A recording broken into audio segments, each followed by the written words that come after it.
al libro de los Efesios, o a la carta de los Efesios, la carta de Pablo a los Efesios.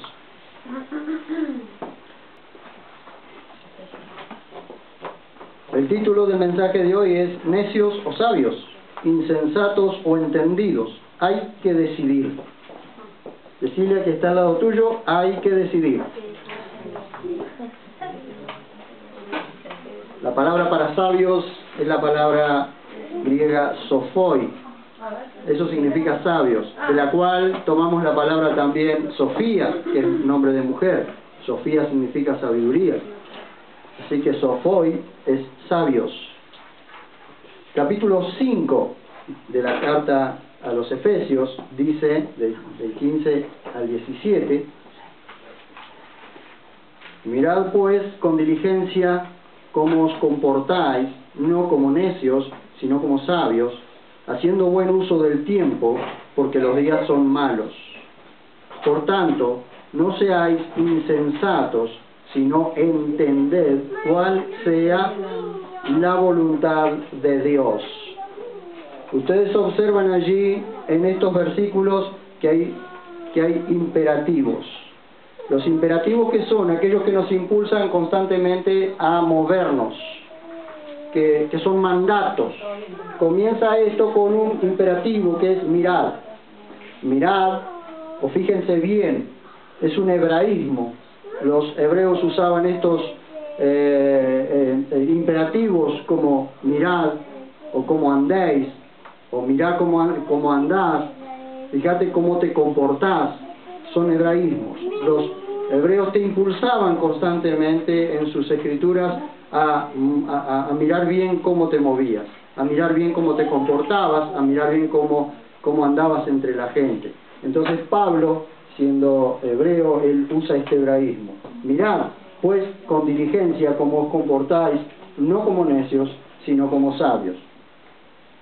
Este primer imperativo, que es mirad, o fíjense bien, observen con cuidado, pongan esmero en su andar y comportamiento. ¿Por qué? Porque no son cualquier cosa, son iglesia. Fíjense bien cómo andan, cómo caminan, cómo se comportan, porque son iglesia. Él está escribiendo a la iglesia en Éfeso, pero es para nosotros, iglesia en Verónica. Si Pablo hubiese conocido Verónica, estarían mandando una carta a Verónica. Hermanos fieles creyentes de Verónica, fíjense cómo andan, fíjense cómo caminan. Miren por dónde camina y cómo se mueven entre la gente. Ahora, estos imperativos se basan en dos supuestos. ¿Por qué dos supuestos? Porque se supone que el creyente debe ser sabio, como dice en el verso 15. Y se supone que el creyente debe ser entendido, como dice el verso 17. Así que sabio y entendido se supone que debe ser un creyente. ¿Por qué digo se supone? Porque no siempre pasa así. Pero se supone que un creyente tiene que ser sabio y tiene que ser entendido. ¿Bien? Pongan esmero, es lo que está diciendo. Pongan esmero en ver cómo se comportan. Ser sabio significa que prestan atención a su comportamiento. Una persona sabia no significa que no le erra, que no se equivoca. Significa que constantemente está prestando atención a su propio comportamiento. ¿Cómo se comporta? Y un día se comporta mal o hizo algo y lo repara. No deja las cosas así, sino lo repara, trata de reparar los daños. Porque ese es el comportamiento sabio. Un sabio no es una persona que se sabe todo. Es una persona que está dispuesta a aprender. Esa es una persona sabia. Una persona que es capaz de dar una buena palabra porque estuvo antes dispuesto a escucharla. ¿Entienden? Ahora, ser inteligente no equivale a ser sabio. Ser inteligente no es lo mismo que ser sabio. Por ejemplo, una persona muy inteligente, como es un ingeniero en informática, se conoce todo lo que tenga que ver con sistemas o lo que tenga que ver con computadoras. Conoce todo, es muy inteligente porque para eso llegó a ser ingeniero en informática. Yo no sé ni apretar la tecla de Enter, así que imagínense para el lado mío lo que es un ingeniero en informática. Pero un ingeniero en informática puede ser muy inteligente porque llegó a ingeniería, pero puede ser muy necio porque dice que es ateo. ¿Me entienden? Una persona sabia cree en Dios. Amén. una persona inteligente no significa que sea sabio. Porque por eso un ingeniero en informática que dice ser ateo es un necio. ¿Por qué? Porque es muy inteligente, ¿sí? Tiene mucho conocimiento intelectual, pero es necio en cuanto al conocimiento de Dios. Porque ha dicho, porque Él ha cerrado la puerta a lo único que le puede dar sabiduría, que es el Espíritu Santo. ¿Ve? Él le cerró la persiana al Espíritu Santo y le dijo, soy ateo. Ateo significa sin Dios. Es decir, él proclama con su boca que es ateo. Dejó de ser un hombre sabio para convertirse en un inteligente necio. ¿Ven? Esa es la cuestión. O por ejemplo, un ingeniero en informática puede decirle, hoy me la agarré con ingeniero en informática, cuando vean en el Facebook la filmación, me matan los ingenieros en informática. Pero es un ejemplo, un ingeniero en informática se puede conocer todo lo que se refiere a sistemas, pero puede estar constantemente entrando a páginas pornográficas. Entonces se ha convertido en un inteligente necio. ¿Por qué? Porque la pornografía le está ganando el corazón. Entonces, inclusive si es casado, está engañando a su propia esposa, no es un hombre sabio. Entonces hay una diferencia entre ser inteligente y ser sabio. Porque hay personas que nosotros podemos hablar, con las que nosotros podemos hablar, y a veces es hasta agradable, humanamente hablando, con esas personas, de cualquier tema. Pero cuando uno llega al tema de Jesús como su único y suficiente Salvador y le presenta el Evangelio, dice, no, yo con esas cosas no quiero tener nada que ver. Entonces, humanamente es muy sabio por las experiencias que ha tenido, pero en cuanto a Dios es un necio, porque le ha cerrado la puerta a lo único que le puede cambiar el destino eterno, que es Jesús, ¿sí? El recibir el regalo de gracia. Entonces esa persona se convierte en un necio. Entonces no es lo mismo ser inteligente que ser sabio. Proverbios capítulo 1, verso 7, escuchen, anótenlo si quieren anotarlo, pero yo se los leo. El principio de la sabiduría es el temor de Yahvé, pero los insensatos desprecian la sabiduría y la instrucción. ¿Ven? Que la persona puede ser inteligente pero no ser sabia. Una persona sabia adquiere sabiduría a causa de la instrucción. Una persona que rechaza la instrucción, que rechaza la sabiduría, es un insensato, es un necio. ¿Ven? Por eso es importante entender que una persona es sabia cuando tiene temor de Dios en su corazón. ¿Qué es el temor de Dios? Para poder explicarlo bien. El temor de Dios es la conciencia que la persona tiene de que los ojos de Dios están puestos sobre ella. Cuando una persona es consciente de que los ojos de Dios están constantemente sobre la persona o sobre sí mismo, hay lugares a donde no se mete, hay cosas que no hace y hay personas a las que no frecuenta. ¿Ven? Entonces la persona sabia es la persona que sabe y es consciente de que los ojos de Dios lo están viendo en cualquier parte donde esté. Entonces no entra a páginas pornográficas porque sabe que los ojos de Dios están sobre él. Hay pecados que no los oculta porque sabe que los ojos de Dios están sobre ella o sobre él. ¿Ven? La persona, ¿cuál es el principio de la sabiduría? El principio, es decir, ¿qué es el principio? Es el primer paso para ser una persona sabia. El principio, el primer paso para ser una persona sabia es el temor de Dios. El primer paso para ser una persona sabia es ser consciente de que los ojos de Dios están sobre mí. Yo no puedo ser sabio hasta que no tenga temor de Dios. Puedo tener mucho conocimiento intelectual, puedo tener mucho conocimiento bíblico, pero cuando no tengo temor de Dios no soy sabio. Soy muy inteligente, pero no soy sabio. ¿Ven? Por eso el diablo se conoce toda la Biblia, pero ¿es sabio? No. El diablo se conoce toda la Biblia, sí él sabe leer, no es analfabeto. O si no, ¿cómo podría haber tentado a Jesús por medio de la palabra de Dios? Porque conoce la Biblia. Pero eso no significa, es muy inteligente, pero eso no significa que sea sabio. ¿Ah? ¿Ve? Amén. Ahora yo pregunto en esta noche. Mañana. O en esta mañana. Eso es por estar leyendo una cosa y pensando otra, ¿eh? En el temor de Yahvé, pero los insensatos desprecian la sabiduría y la instrucción. Cuando ¿querés saber si sos sabio o necio? Si sos una persona sabia o una persona necia, mirá con esmero, escuchá bien lo que te voy a decir esta mañana. Mirá con esmero tu reacción ante la instrucción, porque eso te deja al descubierto. Mirá, cuando se te instruye, ¿cuál es tu reacción ante la instrucción? ¿Cuál es tu reacción ante la enseñanza? ¿Cuál es tu reacción ante un consejo? Cuando tu vida es corregida, y tu vida es instruida, y tu vida es enseñada, y vos reaccionás bien a esa enseñanza o a esa corrección, entonces sos una persona sabia. Ahora, si se te dice una cosa y después haces otra, sos necio. Tan simple como es. Porque el temor de Dios es lo que marca las pautas en la vida de una persona. El temor de Dios.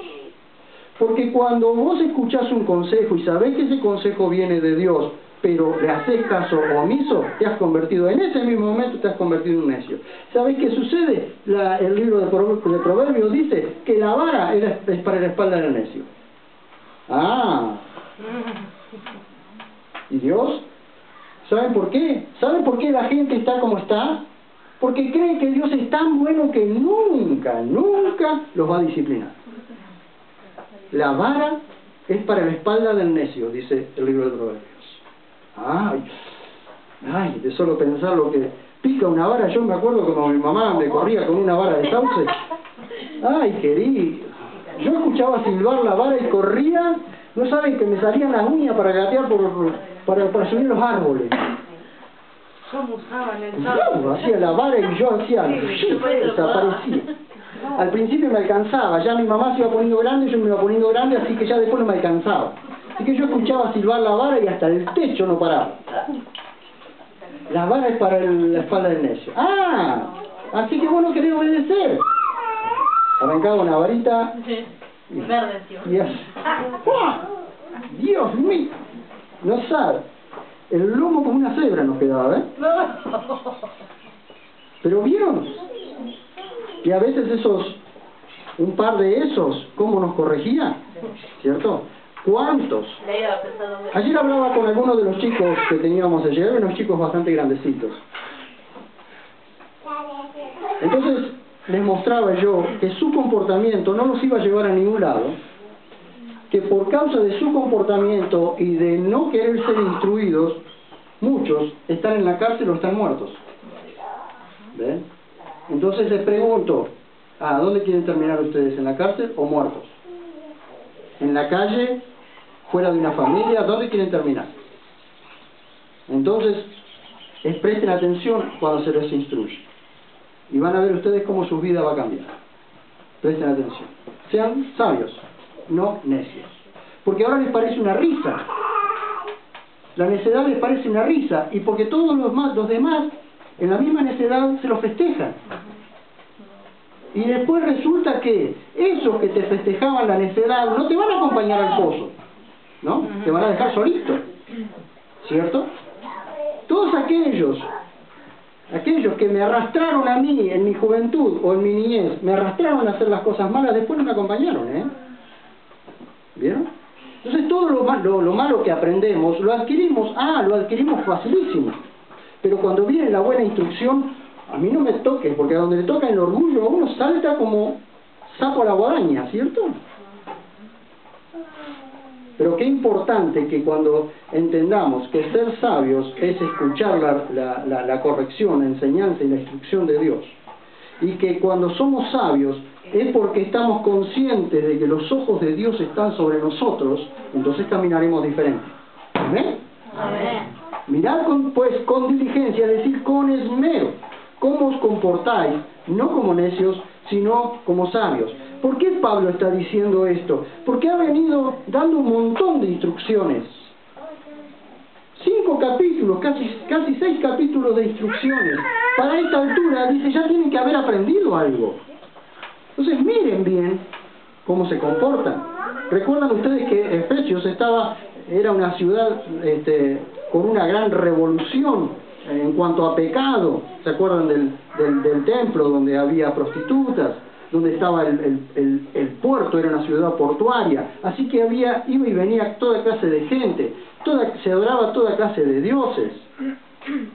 Se adoraba en esa ciudad, se adoraba hasta lo que se llaman, hasta lo que dice en el libro de los Hechos, la imagen caída del cielo, que en un principio aparentemente era un meteorito que había caído allí y alrededor hicieron un templo y se adoraba eso también. ¿Ven? Ustedes que adoran la imagen caída del cielo, léanlo en el capítulo 19 de Hechos, perdón. ¿Ven? Entonces cualquier cosa venía bien. Eso y Corintios eran 2 ciudades terribles en cuanto a prostitución, en cuanto a caravana. Nosotros llamamos caravana, antiguamente había un término que era corintianizar. Salir de caravana le llamaríamos nosotros. Mirad pues con diligencia cómo os comportáis, no como necios, sino como sabios. Verso 16. El sabio hace buen uso del tiempo porque entiende que los días son malos. Verso 16 dice, haciendo buen uso del tiempo porque los días son malos. ¿Qué significa esto? Aprovechando bien toda oportunidad. Aprovechando bien toda oportunidad. Colosenses 4:5 dice, andad sabiamente para con los de afuera, no malgastando el tiempo. Una persona sabia sabe cómo organizarse en el tiempo. Yo era una persona muy desorganizada y tengo que estar constantemente trabajando sobre mí mismo para poder ordenarme en los tiempos. Porque si no perdemos mucho tiempo. Lo perdemos en nada. Una persona sabia sabe aprovechar bien toda oportunidad. Escuchen, hay veces que pasamos más tiempo con gente con la que no deberíamos en lugar de estar con los que deberíamos. A veces pasamos mucho tiempo con gente con la que no deberíamos estar. Y desaprovechamos ese tiempo para estar con la gente con la que deberíamos estar. Entonces tenemos que aprender y ver con qué gente nos juntamos. Por eso dice, andad sabiamente para con los de afuera, Colosenses 4:5, no malgastando el tiempo. Iglesia, tenemos que ver nosotros con qué gente nos estamos juntando. Si es gente que nos impulsa hacia adelante en la fe o gente que nos es lastre. Gente que nos ancla y no nos permite avanzar. Tenemos que ver bien con qué gente nos juntamos constantemente. ¿Amén? Una persona sabia es la que teme a Dios, porque ese es el primer paso. Bien, la persona sabia, 1, la persona sabia observa su conducta con diligencia. 2, la persona sabia es la que sabe cómo conducirse porque es iglesia. El sabio hace buen uso del tiempo. ¿Por qué? El día, ¿cuántas horas tiene? 24 horas. El día está dividido en 3 periodos de 8 horas. Tenemos 8 horas para descansar, 8 horas para trabajar, en términos generales, 8 horas para trabajar, y 8 horas que las tenemos que administrar correctamente, para que en esas 8 horas restantes podamos tener tiempo para estar con nuestra esposa o nuestro esposo, para estar con nuestros hijos, para hacer la obra que Dios nos ha mandado. Aquellos que trabajan menos, quizás menos de 8 horas, tienen un poco más de tiempo para aprovecharlo en cosas buenas.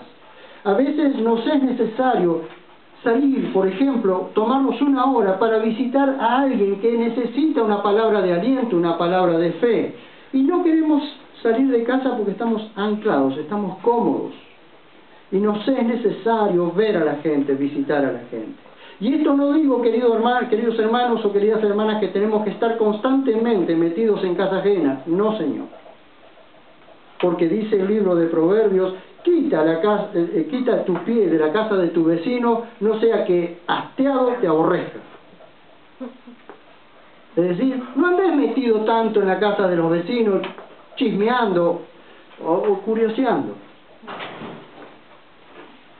No andes metido tanto en la casa de los vecinos, no sea que un día esté hasta acá de verte la cara y te diga, loco, podés y venir en otro momento, ya estoy cansado de verte la cara.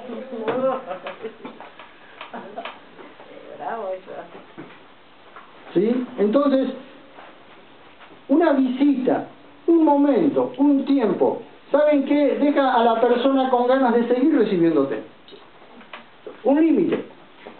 Deja a la persona con ganas de seguir recibiéndote. Por eso dice, andad sabiamente para con los de afuera, no malgastando el tiempo. A veces juntarse horas y horas y horas de lengua y lengua y lengua y lengua y nada de literatura, todo lengua. Nada de literatura, miren qué lindo que me salió, nada de literatura. Me salió redondita, ¿bien? Y pasamos tiempo y terminamos, cuando miramos hacia atrás, el tiempo que perdimos, ¿hicimos algo? No hicimos nada. ¿Hicimos algo fructífero? Nada. Nada, se nos fue el tiempo en que... en pavadas.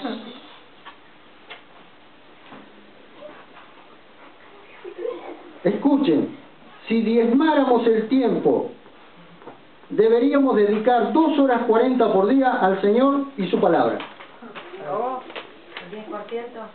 ¿El 10% del día cuánto es? 2 horas 40. Yo pregunto en esta... Por favor no levante la mano ni me conteste. Yo pregunto en esta mañana, ¿cuánto tiempo le dedicas a la oración? ¿Cuánto tiempo le dedicas a la palabra de Dios? ¿Cuánto tiempo le dedicas a estar en su presencia?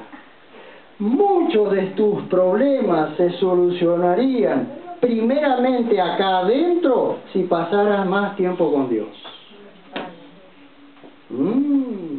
Me escondo acá por si pasa un zapato.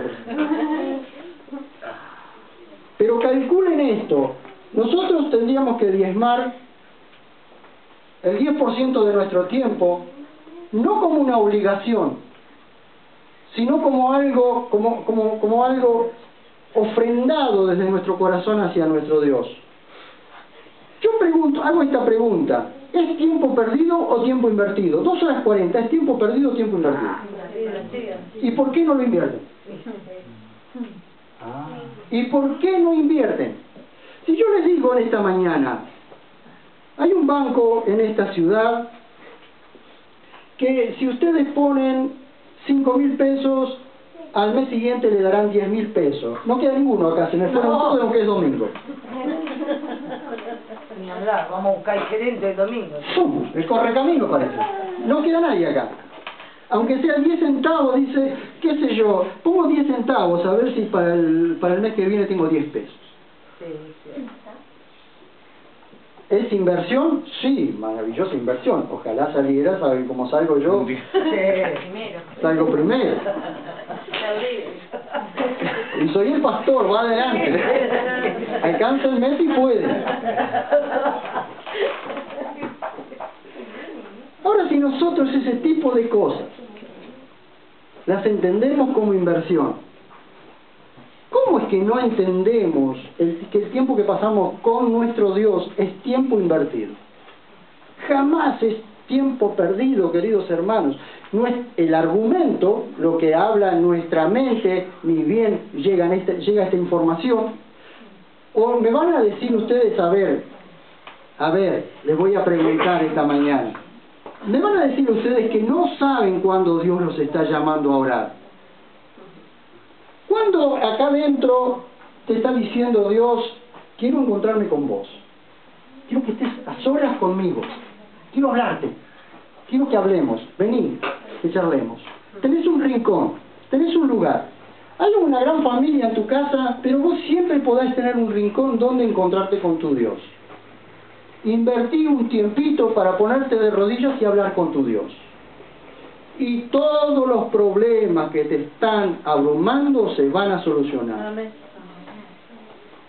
Porque los problemas no están de afuera, los problemas están acá adentro.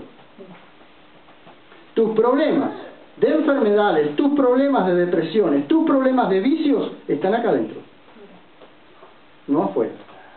Porque no pasas tiempo con Dios. ¿Qué dice la Biblia?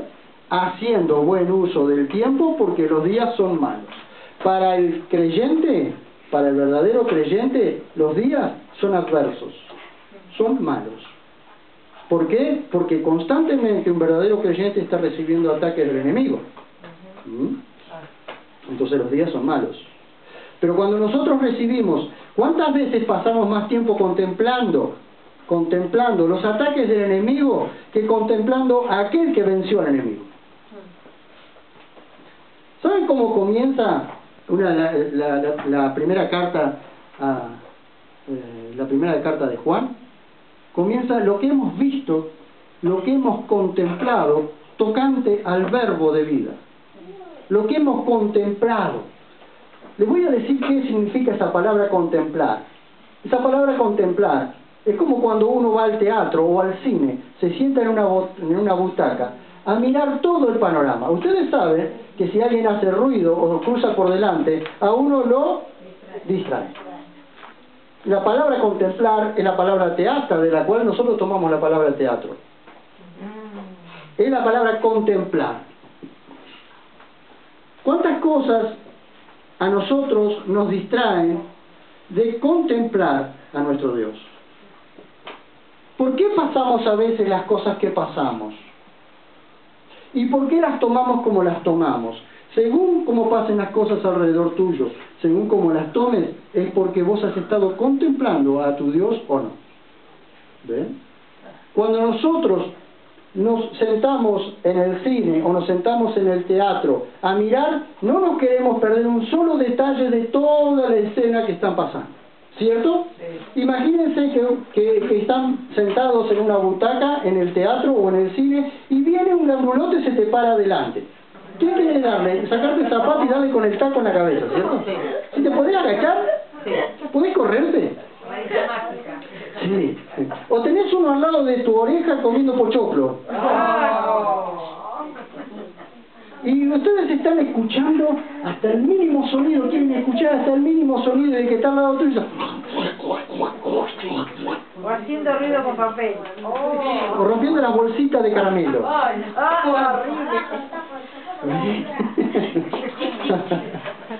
¿Vieron? Entonces, y uno quiere ser amable, entonces uno no quiere molestarlo. Yo he estado en el cine, ¿eh? Sí. No quiere ser amable. Entonces uno lo mira una vez y el tipo ni se da por aludido y se sigue comiendo caramelo y haciendo ruido con el papelito. Y lo vuelve a mirar, uno dice, porque digo yo, ¿se dará cuenta? Y de pronto uno se saca porque se le sale la tapa de los sesos así y dice, ¡te pones allá! ¿Cierto? ¿O no? No sé cuántos han estado en el cine, en el teatro o mirando televisión, a ver. A ver, ¿les gusta mirar televisión? ¿Les gusta mirar televisión y estar en lo más entretenido de una película de acción y los chicos saltando delante del televisor? Quédate quieto. O cuando estás hablando por teléfono y alguien te está hablando al lado. Bien, sí, o cuando estás hablando por teléfono y te están dictando. Sí, te están hablando ahí. Te están dictando. Haciendo buen uso del tiempo porque los días son malos. Maravilloso.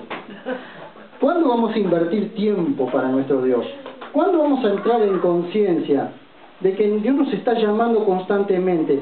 Yo pregunto, en esta mañana, ¿cuántos de los que están acá doblaron sus rodillas? No me levanten la mano, porque si no más de uno va a quedar desnudo. ¿Cuántos doblaron sus rodillas esta mañana delante de Dios antes de venir a la casa de Dios? No me conteste. ¿Cuántos doblaron sus rodillas ayer antes de venir antes de hacer sus cosas? ¿Cuántos hace una semana que no doblan sus rodillas delante de Dios. Entonces, ¿cómo pensás que te van a ir bien las cosas? ¿Cómo pensás que tu interior va a estar en paz? Si el reino de Dios consiste en justicia, paz y gozo en el Espíritu Santo. Justicia, paz y gozo en el Espíritu Santo. Si no tenés ni justicia, ni paz, ni gozo en tu corazón, no estás en el reino de Dios. Si no hay justicia, gozo y paz en tu corazón, no estás en el reino de Dios. Arrepentite y volvé a tu primer amor. ¿Amén? Amén. Están muy silenciosos. Entonces no estamos haciendo buen uso del tiempo. ¿Cuánto tiempo dedicas a tu familia? ¿Cuánto tiempo de comunicación dedican los esposos? No de monólogo, sino de diálogo. ¿Cuánto tiempo dedicamos a jugar con los chicos, con nuestros hijos? Verso 16, los días son malos, dice. Los días son adversos para los creyentes descuidados. Porque para los creyentes cuidadosos, los creyentes que viven siempre en la voluntad y en la presencia de Dios, cada día es una nueva oportunidad. Pero para el creyente descuidado, cada día es una adversidad. Cada día es ganas de no vivir más. El que está durmiendo, el que está a la noche dice ¿cuándo será de día? Y el que está de día dice ¿cuándo vendrá la noche? Así dice la Biblia. Uno está esperando el próximo tiempo. Cuando llegó ese tiempo está esperando el próximo tiempo, porque los días son adversos. ¿Sabés, querido hermano, sabés, querida hermana? Doblar tus rodillas, ponete de rodillas delante de Dios, porque ese tiempo que vos estás delante de la presencia de Dios no es tiempo perdido, es tiempo invertido. Lee tu Biblia todos los días, porque ese tiempo es tiempo invertido, no tiempo perdido. ¿Amén? Por tanto, no seáis insensatos, sino entended cuál sea la voluntad de Dios. Para entender, escuchen esto y con esto cerramos, para entender cuál sea la voluntad del Señor hay que, primero, mirar con diligencia, es decir, con esmero, cómo nos comportamos. Temer a Dios nos hace sabios y eso nos lleva a conducirnos sabiamente. Usar bien el tiempo, principalmente el que dedicamos al Señor y a la familia, porque el horario de trabajo es obligatorio. Nosotros tenemos un horario de trabajo establecido, pueden ser 8, 9, 10 horas, pero es un horario establecido. Pero las otras 16 horas, 8 y 8, son horarios que nosotros tenemos que aprender a manejarlos disciplinadamente. Tenemos 8 horas para descansar y los médicos dicen que tenemos que tener por lo menos 8 horas para descansar y nosotros los latinos lo que menos hacemos es descansar las 8 horas. Descansarlas correctamente. Nosotros los latinos nos acostamos a las 12, la 1, a las 2 de la mañana y pretendemos después levantarnos frescos como una lechuguita a las 6 de la mañana. Más que levantarnos, lo que hacemos es roncar como un león.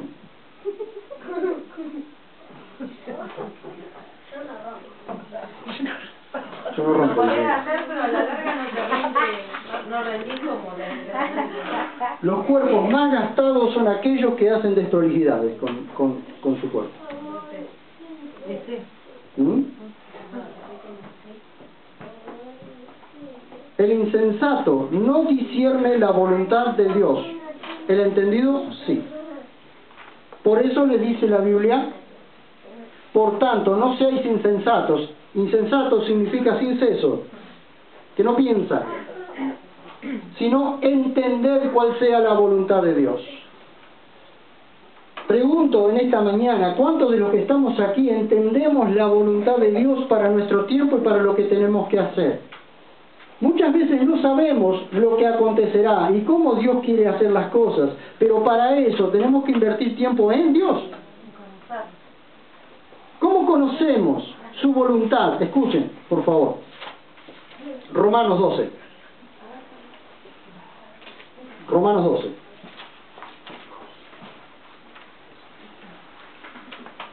Vean. Romanos 12, capítulo 12, verso 1 y 2. Dice, Así que, hermanos, os exhorto, es decir, los animo por la gran misericordia de Dios, que presentéis vuestros cuerpos como sacrificio vivo, santo, agradable a Dios, que es vuestro servicio racional.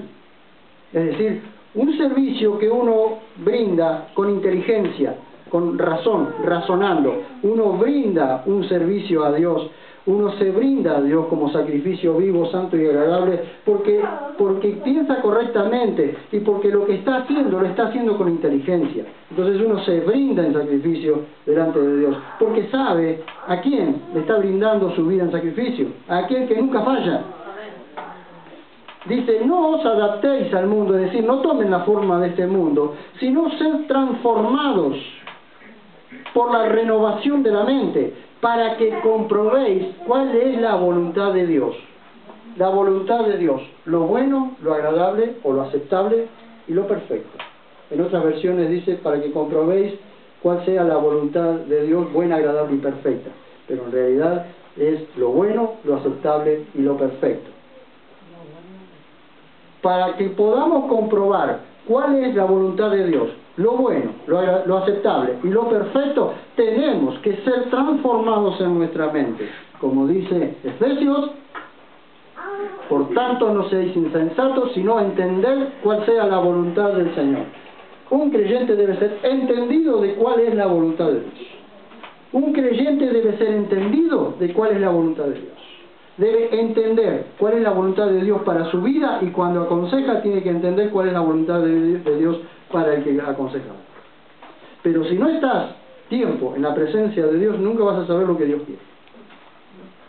Si no conoces su palabra, no tenés una correcta relación con el Espíritu Santo, tenés un problema, porque nunca vas a poder caminar vos comprobando cuál es su voluntad, y nunca vas a poder aconsejar correctamente. No seáis insensatos, sino entender cuál sea la voluntad de Dios. Amén. Amén. Póngase de pie, por favor. Vamos a orar.